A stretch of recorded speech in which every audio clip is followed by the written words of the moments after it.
ಬೆಳಕಿಗಳ ಲೋಕದಲ್ಲಿ ಅಂತ ಒಂದು ಕಥೆ. ಆ ಕಥೆ ಒಳಗೆ ಏನು ಅಂತಂದ್ರೆ, ನಮ್ಮ ಪಕ್ಕದ ಊರಿನ ಪೊಲೀಸ್ ಸ್ಟೇಷನ್ನಲ್ಲಿ ಒಬ್ಬ SI ಇರ್ತಾರೆ. ಈ ಊರಿನ ಗೌಡವನ್ನು, ನಮ್ಮ ಊರಿನ ಗೌಡ ಮತ್ತು ಗೌಡ ಕುಲಕರ್ಣಿ ಒಟ್ಟಿಗೆ ಸೇರಿ ಒಬ್ಬ ದಲಿತನಿಗೆ ಅನ್ಯಾಯ ಮಾಡುವಂಥದ್ದು ಒಂದು ಇದು ಬರ್ತದೆ. ಅದು ಅಲ್ಲಿ ಕುಲಕರ್ಣಿ ಅಂತಲೇ ನಾನು ಬಳಸಿದ್ದೆ. ನಾನು ಕುಲಕರ್ಣಿ ಅಂತ ಒಬ್ಬ PSI ಇದ್ರು. ಆಮೇಲೆ ಅವರು ಅನ್ನೋರದು ಗೌಡ್ರು ಕುಲಕರ್ಣಿಯವರು ನಾವು ಒಟ್ಟಿಗೆ ಆಗ್ಬೇಕು ನೋಡ್ರಿ ಅಂತ ಬರೋಬ್ಬರಿ ಆಗ್ತದಂತ ಅಂತಿದ್ರು ಅವರು. ಆ ಕಥೆ ಇದ್ರೊಳಗೆ ಬಂತು, ಯುಗಾದಿ ಸಂಚಿಕೆ, ಸುಧಾ ಯುಗಾದಿ ಸಂಚಿಕೆ ಅಂತ. ಅದನ್ನ SI ತಮ್ಮ ಓದಿಬಿಟ್ಟಿದ್ದಾರೆ.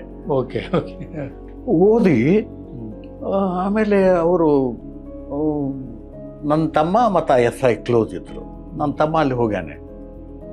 ಹೋದಾಗೆ ಪಾಟೀಲ್ ಅಂದ ತಕ್ಷಣ ಯಾವ ಪಾಟೀಲು? ಬೆಟಗೇರಿ.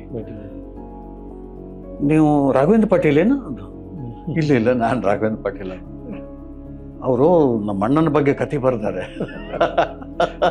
ಅಂಥೇಳಿ ಆ ಒಂದು ಕ್ಯಾರೆಕ್ಟ್ರು ನನ್ನ ಕಾಡಿಸಿದಂಥ ಒಂದು.